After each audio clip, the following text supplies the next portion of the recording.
The sun had long since dipped below the city skyline, leaving the sprawling metropolis bathed in the deep, bruised colors of twilight.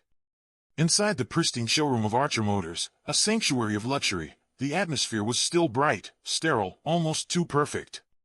The cars, shiny, immaculate, and sleek, stood like prized trophies, each one reflecting the harsh light from above as if untouched by the world outside. To an outsider, Archer Motors was a haven for the wealthy, where high-end clients came to stroke their egos and drop six-figure checks with little more than a nod. It was the epitome of privilege, a place where people came to escape reality for a moment, surrounded by leather, chrome, and glass.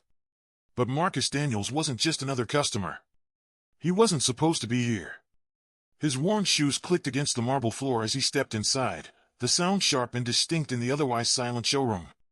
The receptionist, a statuesque woman with platinum blonde hair and a frosty smile, looked up from behind the counter. Her gaze flicked over him, calculating, dismissive, like he didn't belong. The subtle shift of her eyes betrayed her assumption that a man like Marcus couldn't possibly afford the kind of vehicles they sold here. But Marcus knew better than to care. He wasn't here for the cars. Not really. "Can I help you, sir?" she asked, her voice too polite, too rehearsed. Her smile was as thin as the air in the room, uncomfortable and hollow. Marcus didn't flinch. "I'm here to see Mr. Archer," he replied, his tone direct and unwavering. He wasn't going to pretend. Not today. Specifically, his son, Ben Archer. The receptionist blinked, a flicker of surprise passing across her face. She wasn't accustomed to people like Marcus walking through the door. Still, she masked it quickly, picking up the phone with practiced efficiency.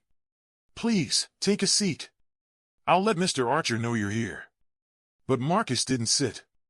His eyes scanned the showroom once more, the glass cases displaying the most expensive models, the sleek lines of luxury sedans and sports cars that cost more than most people made in a lifetime. He noticed the fine details, the subtle extravagance. The kinds of details the Archers used to remind their clients of their own status. And Marcus understood one thing above all: these people built their empire on lies, and it was time someone brought the truth to light.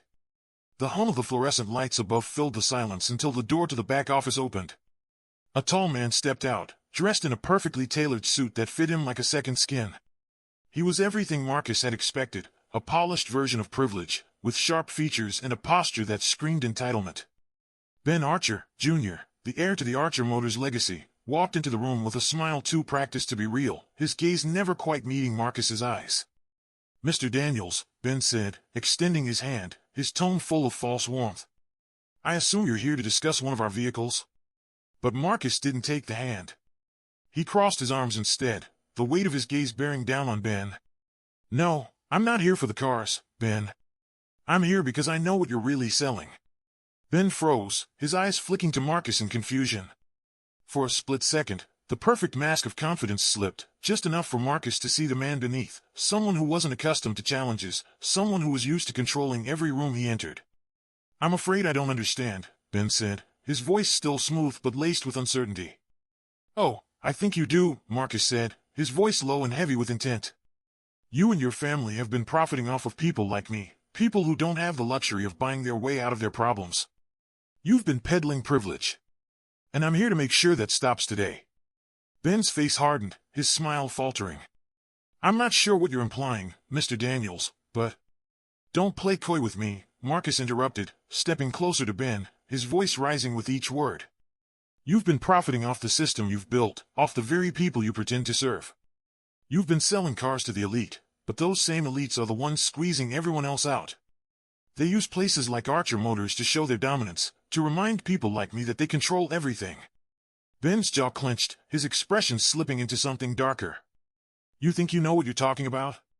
You have no idea who you're dealing with." "I know exactly what I'm dealing with," Marcus said, his voice sharp and unwavering. "You think your family name means something. That your wealth gives you power. But it doesn't. The people you've been taking advantage of? They're waking up. And when they do, it's not going to be pretty for you." Ben's smile returned, but this time it was colder, tinged with the arrogance of someone who had never had to face real consequences.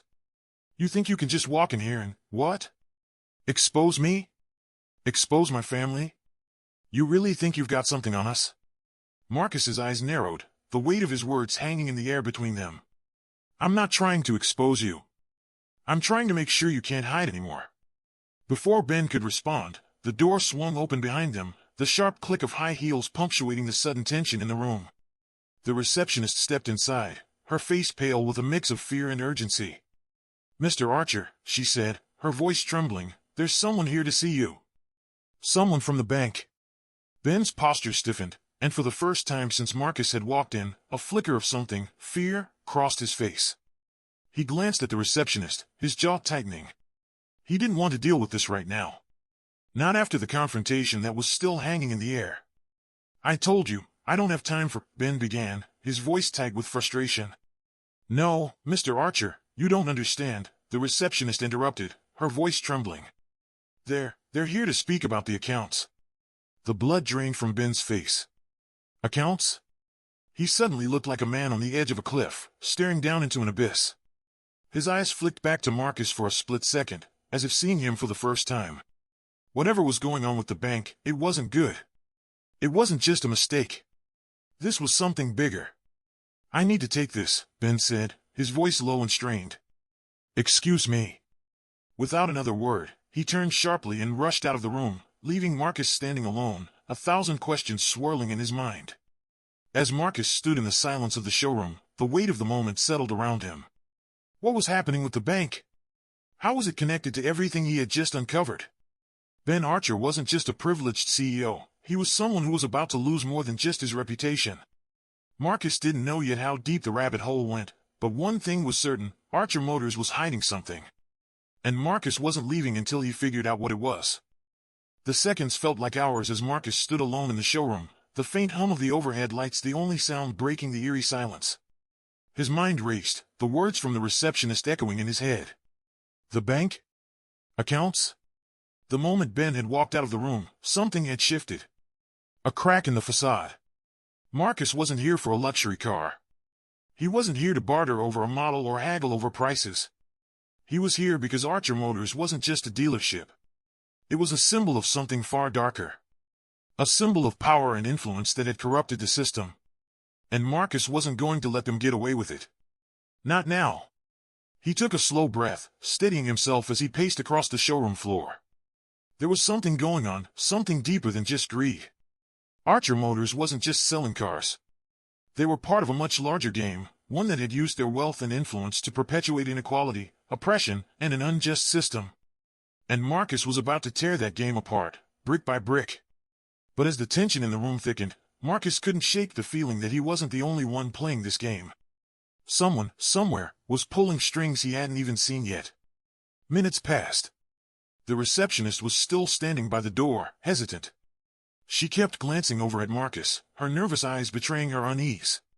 But she didn't speak. It wasn't her place. Marcus turned, his gaze landing on the sleek black sports car on display at the center of the showroom. Its surface gleamed under the bright lights, but it was all too clear that the car was nothing but a distraction, a shiny veneer that hid the rot beneath. Just like the dealership. Just like Ben Archer's carefully curated world. A world built on manipulation, lies, and exploitation. Suddenly, the door to the back office opened again, and Ben stepped back into the room, his face pale, his expression tight. Whatever he had learned from the bank wasn't good. His eyes avoided Marcus's as he made his way behind the sales desk, his hands fidgeting nervously with the paperwork scattered across it. Marcus didn't wait for Ben to speak. He was done with pleasantries. "What's going on, Ben?" His voice was sharp, his patience wearing thin. "What's happening with the bank? What do they know?" Ben didn't answer immediately. Instead, he took a moment to compose himself, his jaw clenching as he tried to regain control. But Marcus saw the cracks. The carefully constructed image of the unflappable CEO was crumbling, and Marcus was enjoying every second of it. "It's nothing," Ben muttered, his voice tight with frustration. "Just some internal stuff. You don't need to worry about it." "Internal stuff?" Marcus stepped closer, his voice low and laced with challenge. "You're not fooling anyone, Ben. I know you've been skimming the profits. I know the dealership is a front for laundering money from the very people you claim to serve. And now, the bank is sniffing around, looking for answers. You're not going to talk your way out of this." Ben's eyes flashed with anger, but it was quickly replaced by something else, something darker. He straightened, his posture shifting from defensive to calculating. You think you figured it all out, huh? You think this is some small-time scam? You think you can walk in here, accuse me of corruption, and leave unscathed? Marcus met his gaze, unwavering. I'm not leaving, Ben. Not until I have the truth. And you're not leaving until I get it. The two men stood there, locked in a silent battle of wills, but before the tension could escalate further, the door to the showroom slammed open. The sudden intrusion made both men jump. Marcus turned toward the door to see a man standing in the doorway, someone Marcus hadn't expected. A tall, broad-shouldered man in a worn jacket, with a scar running down his face. His presence was like a bolt of lightning in a clear sky. This man didn't fit the mold of the Archer Motors clientele. In fact, he looked like he had just stepped out of the very world Marcus had come from, the world that Ben Archer tried so hard to avoid. Ben Archer, the man said in a deep, gravelly voice, stepping forward without waiting for an invitation. We need to talk. Ben's eyes widened. Recognition flickered in his eyes, quickly masked by a flash of fear. What are you doing here? He asked, his voice suddenly tight, strained. The man ignored Ben's question, instead focusing on Marcus. You're Daniels, right? Marcus nodded cautiously, still assessing the situation. There was something about this man, something that didn't sit right. But his arrival couldn't be a coincidence. Yeah, Marcus said slowly. I am. And you are? The man took a step closer, his gaze hardening. Doesn't matter who I am. What matters is that you're getting too close to something. You've been asking the right questions, but there's a line you don't want to cross. Marcus didn't flinch, though his heart rate quickened. I think I've already crossed that line. The man smirked, almost amused by the comment. You have no idea what you're dealing with. This is bigger than you think. Ben stood frozen, his hands still shaking as he reached for his phone, no doubt trying to figure out how to deal with this new threat. But Marcus was too focused on the man. This was the kind of person who didn't just blend into the background. He was dangerous. And dangerous people rarely appeared without a reason. Marcus could feel the tension building, a sense of inevitability creeping into the air. Something was about to break. Without warning, the man turned his attention back to Ben. I've been told to clean up your mess, he said bluntly. The bank is asking too many questions, and there's only so much I can cover up for you. But don't think for a second that you can keep playing this game. It's over. Ben's face went ashen. He swallowed hard, clearly struggling to find his words. You can't. This isn't how it's supposed to go. You promised me. I promised you nothing, the man interrupted, his tone now venomous. I've been cleaning up your messes for years, Ben. And this is the last one. Either you fix it or I will. But either way, you don't get to call the shots anymore. Marcus watched as the world Ben had built around himself crumbled with each passing word. The arrogance, the smug confidence, none of it could save him now. Suddenly, Marcus realized the man wasn't just an enforcer. He was an insider, someone tied directly to the very core of the empire Ben had been trying to protect. And now, Marcus had a new question. How far did this go? The walls were closing in on Ben Archer, and Marcus had only just scratched the surface. What did the bank know? Who else was involved in the cover-up? And how much danger was Marcus really in now that he had attracted the attention of the people behind Archer Motors? The answers were closer than ever, but so was the danger. The door slammed shut with a finality that reverberated through the showroom. Marcus stood motionless, his eyes locked on the mysterious man who had just entered, his identity still unknown, but his intentions clearer with each passing second. Ben Archer, visibly shaken, fumbled with his phone, his fingers unsteady as he dialed. But there was no denying it now.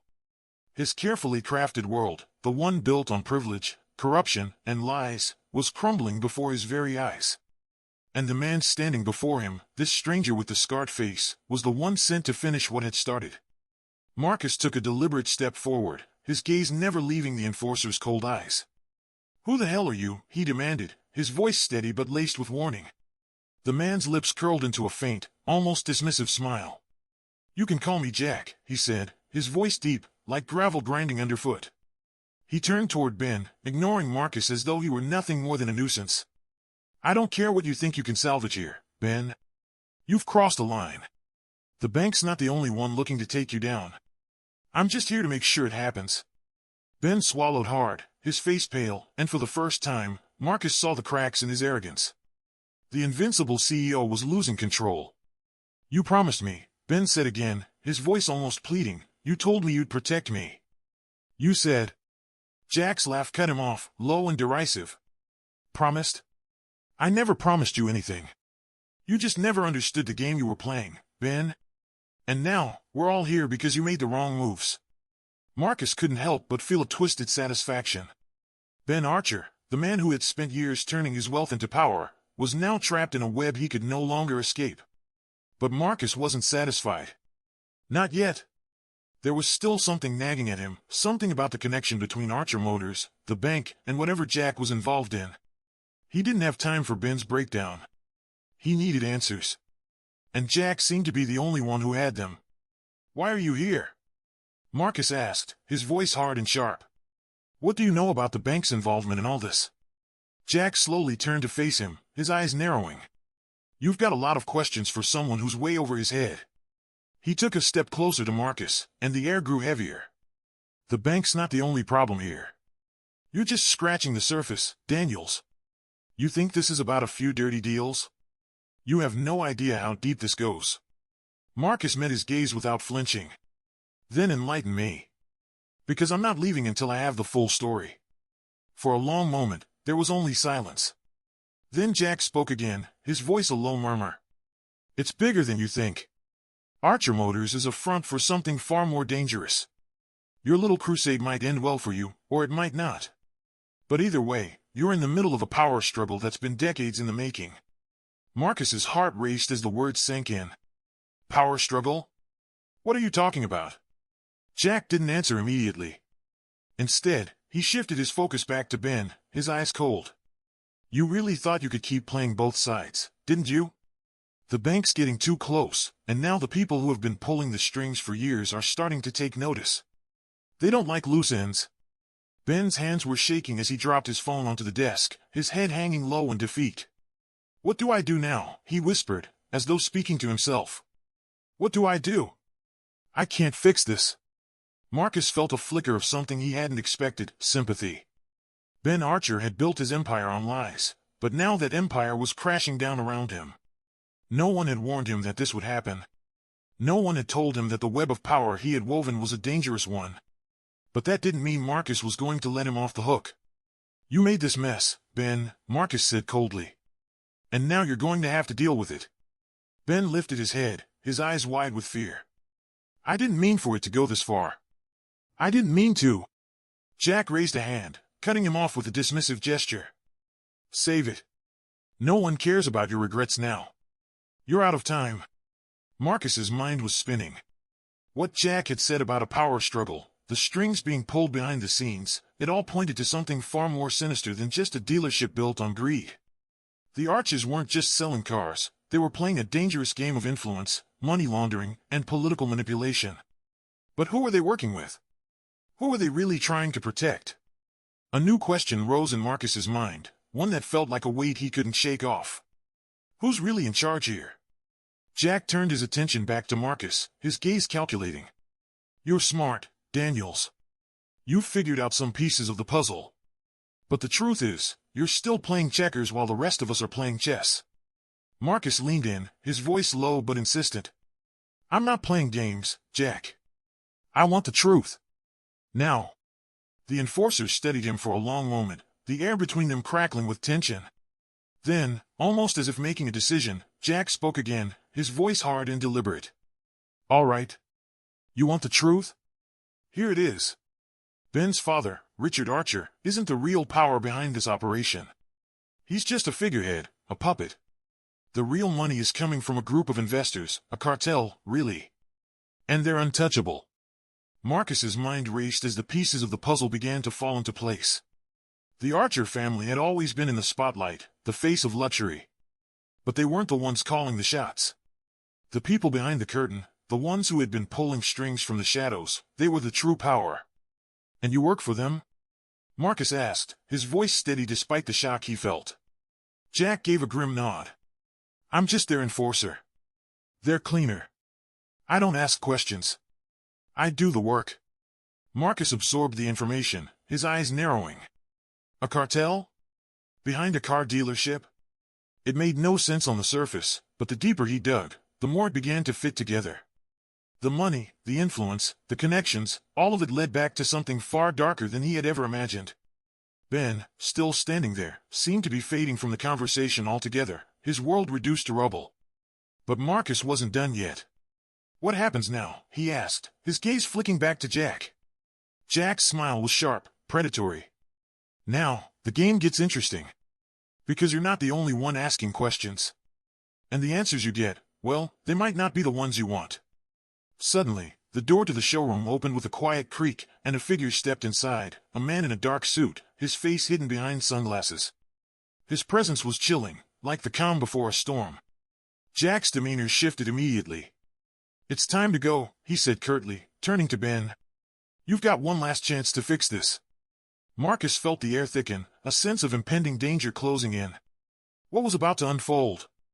And who was the man in the dark suit? The walls were closing in on everyone in that showroom. Ben Archer's empire was on the brink of collapse, but Marcus had no idea how far this tangled web of power, corruption, and greed stretched. Who was really pulling the strings? And would Marcus be able to stay alive long enough to find out? The air in the showroom shifted the moment the man in the dark suit stepped inside. He moved with the kind of grace that suggested experience, confidence, control, the kind of presence that made the space feel smaller the longer he stood there. His sunglasses hid his eyes, but the way he carried himself told Marcus everything he needed to know. This was someone powerful, someone untouchable. Ben Archer, who had been standing nervously by the desk, straightened up as if on instinct. His gaze flickered to Jack, then to the newcomer, before finally landing back on Marcus, his eyes wide with panic. "Who is he?" Marcus asked, the words tasting like acid in his mouth. His body tense, preparing for the next move, the next piece of the puzzle to fall into place. Jack, the enforcer who had already shown his true colors, simply nodded in the direction of the newcomer. "That," he said coldly, "is someone you don't want to mess with." The man in the suit, his presence alone already making Marcus feel small, didn't speak right away. He simply stood there, surveying the room with a quiet intensity, as if weighing the worth of everyone in it. Then, in a slow, deliberate motion, he removed his sunglasses and finally made eye contact with Marcus. His gaze was sharp, calculated. The kind of eyes that had seen too much and felt too little. Marcus stood his ground, meeting the man's stare, but his heart was pounding in his chest. Something about the way the man looked at him made the room feel even smaller, more suffocating.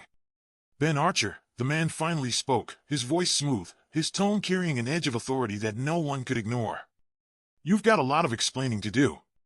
Ben's shoulders slumped, and for a split second, Marcus almost felt a flicker of sympathy.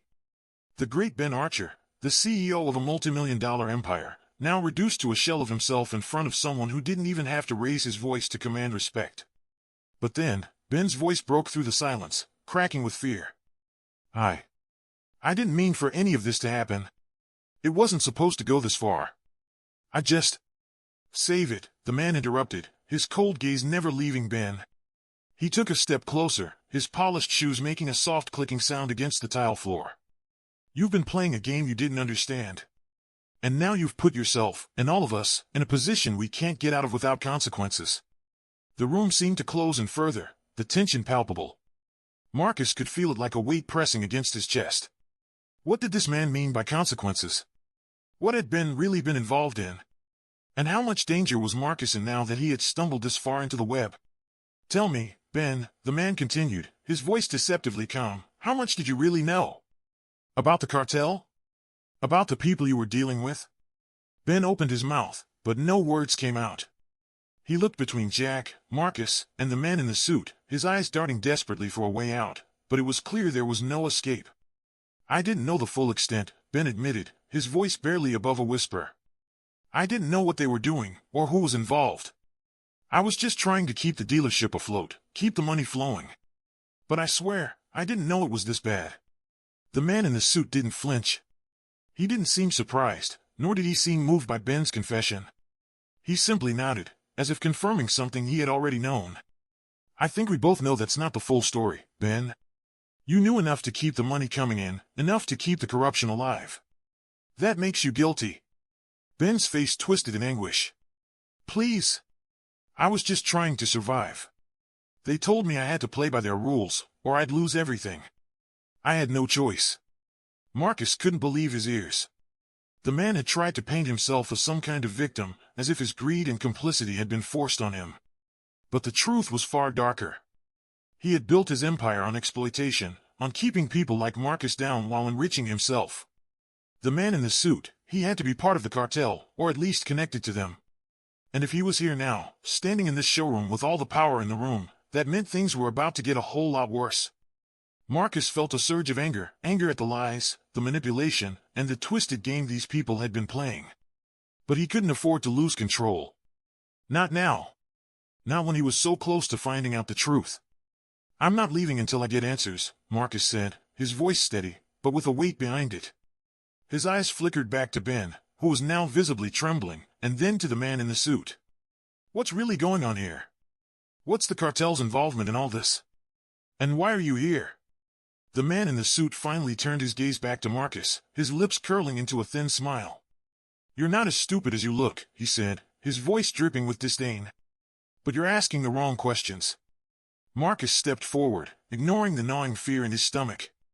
I'm asking the right questions. You just don't want to answer them. Listen to me, the man said, his tone now deadly serious. The cartel has far more power than you can comprehend. They've been pulling the strings in this town for years. They've embedded themselves in the very fabric of this place, its politics, its businesses, its people. Archer Motors was just one piece of the puzzle. And you, Marcus Daniels, are playing with fire if you think you can expose them without paying a price. The words hit Marcus like a punch to the gut. This wasn't just about a shady car dealership. It was bigger. Much bigger. But there was something else. Something that didn't sit right. The cartel wasn't just trying to cover their tracks, they were orchestrating something. Something far more dangerous than Marcus could have ever imagined. And if he didn't find the right pieces to the puzzle, he could end up dead, just like the countless others who had gotten too close. Who else is involved? Marcus demanded. His voice shook, but he held his ground. The man in the suit looked at him over one last time, his expression unreadable. That's the real question, isn't it? He said. You'll find out soon enough. But know this, if you keep pushing, you'll regret it. The web of corruption was tightening around Marcus. The cartel, Ben Archer, and now this mysterious man in the suit, he was deeper than ever before. But who else was pulling the strings? And what price would Marcus have to pay to uncover the truth? The answers were just out of reach. But one thing was certain, he was no longer in control. The tension in the showroom was suffocating. Marcus stood on the precipice, his mind racing, but his body frozen in place. The man in the suit, this shadowy figure from the cartel, had made his warning clear. If you keep pushing, you'll regret it. But Marcus wasn't one to back down, not now, not when the truth was just out of reach. Ben Archer, the man who had spent years profiting from the very corruption that had entangled Marcus, was now crumbling under the pressure. His face was a pale mask of fear, his eyes darting nervously between Marcus and the man in the suit, as if he couldn't decide which one of them was the greater threat. But there was something else in the air. Something heavy, like a storm was about to break. The silence stretched on, thick and unbearable, until the man in the suit finally spoke again, his voice low and deliberate. You still don't get it, do you? He asked, his eyes narrowing as he fixed Marcus with a gaze that seemed to cut through him. You're already in too deep. There's no turning back. The cartel doesn't let people walk away. Not ever. Marcus took a step forward, his fists clenched at his sides. You're wrong. I'm not going to walk away until I get the answers I came here for. The man's lips twisted into a cold smile, the kind that didn't reach his eyes. You really think you can just waltz in here and expose the cartel without any consequences? This isn't your world, Daniels. You're just a pawn. A piece in a game you don't understand. Jack, the enforcer, shifted uncomfortably, clearly aware of how dangerous the situation was getting. He glanced at his boss, then at Marcus, as if trying to decide whether to intervene or let things play out. But Marcus wasn't intimidated. Not anymore. He had spent his life clawing his way up from nothing, fighting against people who thought they could control him, bend him to their will. He wasn't about to let them do it again. I'm not a pawn, Marcus said, his voice hard, the weight of his words sinking in. I'm the one who's going to bring this all down. All of it. And I don't care who I have to take down with me. The man in the suit's eyes flickered with something, a flash of recognition, maybe even respect, before he straightened his posture. You really think you're in control here? You're standing in front of a machine so vast, you can't even begin to understand how it works. You're not just taking on me. You're taking on all of us. There was a beat of silence as the reality of his words hit Marcus. But it wasn't fear that gripped him, it was resolve. He had come this far, and he wasn't backing down now. If this was the game, he was ready to play. Then let's see who really controls this game, Marcus said. Without warning, he reached into his jacket pocket, pulling out a file, thick, marked with the kind of documents that would bring everything crashing down.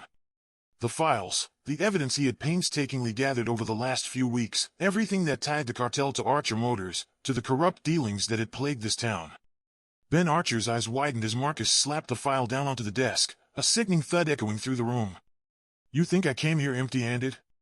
These are your sins, Ben. All of them. Everything you've done. And everything you'll be held accountable for. Ben recoiled, his face contorted in panic. You don't know what you're doing, he muttered, his voice trembling. You can't. I can and I will, Marcus interrupted, his tone sharp. You've been a puppet, Ben. And you've been pulling strings, trying to control everyone else. But the truth is coming out, and no one can stop it now. The man in the suit's expression hardened, his cold eyes narrowing. You really think you can just expose us? You think you can make this go away with a few documents? He laughed, low, chilling. You're not in control, Daniels. You're a fool if you think you can bring down something this big with a file and a handful of evidence. But Marcus didn't flinch. You can try to stop me. But you'll fail. The air between them crackled with a tension so thick it could suffocate. For a moment, it felt like the world had come to a standstill, everyone holding their breath, waiting for the first move. Then, in an instant, everything changed. The door to the showroom slammed open with a force that rattled the windows. A team of uniformed officers poured into the room, guns drawn, their presence overwhelming. The man in the suit froze, his face going pale as the sound of boots hitting the floor filled the space. Hands up! Everybody, hands where we can see them, one of the officers shouted, their voice filled with authority. For a moment, no one moved. But then Ben Archer's face drained of color. He looked from Marcus to the officers, and back again, the realization dawning on him. His empire was collapsing in real time. You set me up? Ben hissed, his voice full of disbelief. He looked at Marcus as if he had been betrayed. Marcus took a step back, his expression hardening. No, Ben. I didn't set you up. I just made sure you couldn't lie your way out of it this time. The officers moved quickly, disarming Jack and the other enforcers, cuffing them with efficient precision. The man in the suit, too, was subdued in a matter of seconds, his power stripped away in an instant. Ben stood frozen, his eyes darting around the room as the reality of his downfall sank in. The weight of his actions, his choices, finally crashing down on him. There was no escaping this time. And Marcus? He stood there, watching it all unfold. The pieces had finally fallen into place. The cartel was exposed, the corruption ripped wide open for the world to see. Ben's empire had crumbled, and the people who had thought they were untouchable were being taken down, one by one. But as the officers led Ben and the others out of the showroom in cuffs, Marcus couldn't shake the feeling that this wasn't the end. There was still something more to uncover. Something deeper. The truth had been revealed, but it hadn't been fully exposed. Not yet. Marcus had won. Ben was arrested. The cartel was exposed. The tangled web of lies and corruption had been torn apart, but the story didn't end here. There were still players in the shadows, still deals being made in the dark. And Marcus knew that he had only just begun to scratch the surface. But for now, the battle was won. The price of power had been paid, and justice had been served.